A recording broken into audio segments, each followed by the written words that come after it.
नमस्कार साथियों। भारत के उत्तराखंड राज्य को ऐसे ही देवभूमि नहीं कहा जाता है। यहाँ हर 200 कदम पर ऐसे कई स्थान मिल जाएंगे जो आज से नहीं बल्कि प्राचीन काल से प्रसिद्ध धार्मिक स्थल के रूप में विख्यात है। हिमालय के कुमाऊं क्षेत्र में स्थित कई ऐसी जगह हैं जो बहुत छोटी है पर धार्मिक और प्राकृतिक नज़ारों से परिपूर्ण है और आने वाले टूरिस्ट और श्रद्धालुओं के लिए बेहद ही खास है। और उनमें से एक है बागेश्वर, जो कि सरयू और गोमती नदी के संगम पर बसा हुआ है। बागेश्वर मतलब ईश्वर का वो स्थान जहाँ कभी ईश्वर बाघ के रूप में अवतरित हुए थे। देवभूमि उत्तराखंड की यात्रा के इस एपिसोड में हम आज आपको इसी बागेश्वर धाम की यात्रा करवाएंगे। आज यात्रा का 11वां दिन है और संडे है। भी मुंशियारी से निकलकर बागेश्वर धाम की 125 किलोमीटर की ये यात्रा बहुत ही रोमांचक और एडवेंचरस है। सेल्फ ड्राइविंग सोलो ट्रिप इस यात्रा में बहुत ही आनंद मिलने वाला है। बागेश्वर धाम की कहानी हिंदू धर्म से संबंधित शिव पुराण के मानस खंड में मिलती है। धार्मिक और पौराणिक कथाओं के अनुसार भगवान शिव और माता पार्वती बागेश्वर में बाघ और गाय का रूप धारण करके निवास करते थे, इसलिए इस स्थल का नाम बागेश्वर पड़ा। बागेश्वर के पास उत्तराखंड में पिंडारी ग्लेशियर ट्रैकर्स के बीच बहुत ही फेमस है। जो हार्ड और टफ ट्रैकिंग का शौक़ रखते हैं उनके लिए ये बहुत ही एडवेंचरस ट्रैक है। बागेश्वर से 60 किलोमीटर की रोड जर्नी करने के बाद पिंडारी ग्लेशियर का ये मॉडरेट टू टफ ट्रैक लगभग 40 किलोमीटर का है। पिंडारी ग्लेशियर लगभग 12,000 फीट से भी अधिक ऊंचाई पर मौजूद है। ये ग्लेशियर ही नहीं बल्कि कई अद्भुत दृश्य पेश करता है जिसे देखने के बाद मन तृप्त हो उठता है। ये बागेश्वर जाने का रोड ऑलमोस्ट नया सा ही बना है। मुंशियारी से डायरेक्टली बागेश्वर जाना हो तो ये रोड पकड़ना पड़ेगा। ये दूसरा रोड थोड़ा लंबा होता है। रोड अच्छा है, बढ़िया है, कोई दिक्कत नहीं है, सब रोड एक जैसे ही हैं। देखो आपको दिखाता। Self driving specially first time on mountain roads एक रोमांचक लेकिन चुनौतीपूर्ण अनुभव है। घुमावदार सड़कें, sharp turns, hairpin bends, sudden drops and steep ढलाने needs focus and full concentration और सावधानी से गाड़ी चलाना आवश्यक हो जाता है। जैसे जैसे आप ऊपर चढ़ते हैं हवा ठंडी और सुहावनी होती जाती है और डीप वैली, डेंस फॉरेस्ट, गहरी घाटियों का दृश्य बहुत ही मनमोहक हो जाता है। The sense of adventure is unmatched. उबड़ खाबड़ इलाकों में घूमने, occasionally stopping eight scenic view points और प्रकृति की शांति का अनुभव करने का एहसास makes it all worth. A solo self drive mountain road trip is an unforgettable journey. और ये है बागेश्वर धाम और बहती हुई पवित्र सरयू नदी। नदी के दोनों तरफ घाट बने हुए हैं।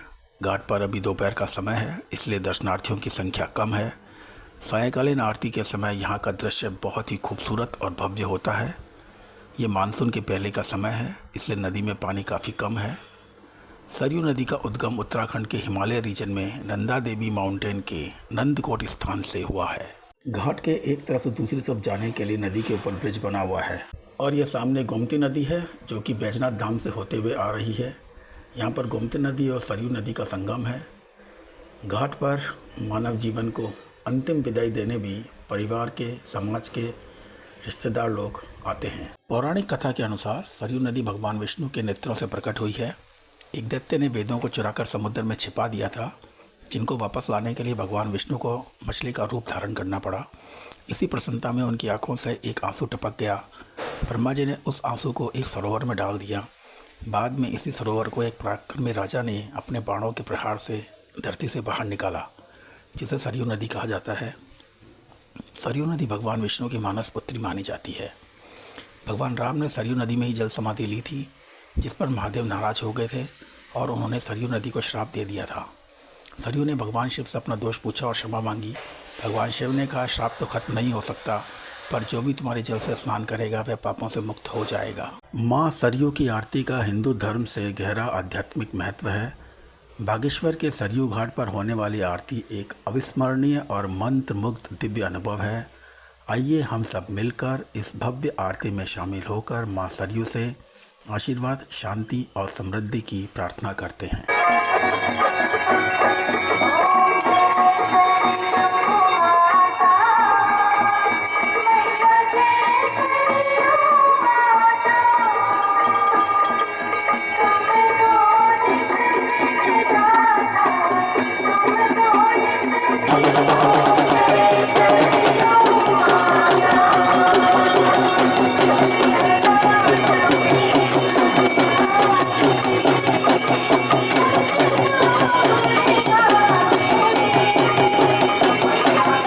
सभी श्रद्धालुगण मां सरयू की इस भव्य आरती में अत्यंत ही मंत्रमुग्ध होकर प्रार्थना कर रहे हैं। सामने के घाट से और नदी के ऊपर बने पुल से भी दर्शनार्थी मां की आरती में शामिल होकर प्रार्थना कर रहे हैं और मां का आशीर्वाद ले रहे हैं।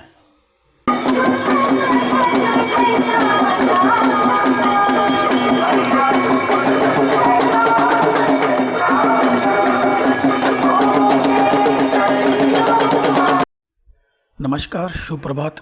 आज सोमवार का दिन। कल सायकालीन मां सरयू की आरती में उपस्थित होने का सौभाग्य प्राप्त हुआ। मन अत्यंत शांत और एकदम आत्मविभोर हो गया। सरयू नदी के किनारे बने हुए भव्य बागनाथ मंदिर, जो कि भगवान शिव को समर्पित है, के दर्शन करके महादेव का आशीर्वाद प्राप्त किया।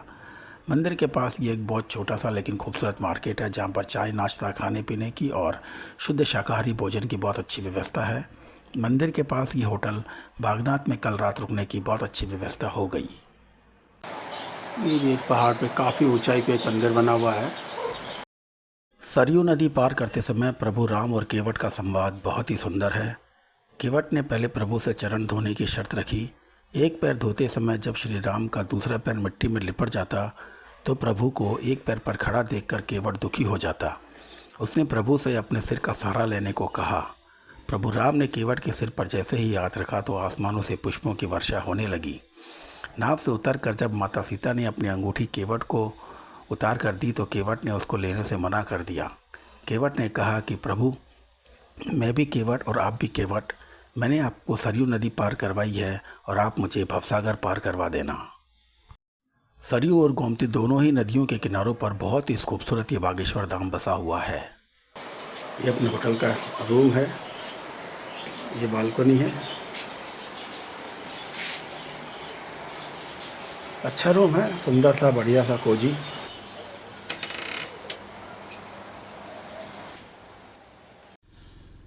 ये है यहाँ का बहुत ही फेमस चंडिका माता का टेम्पल।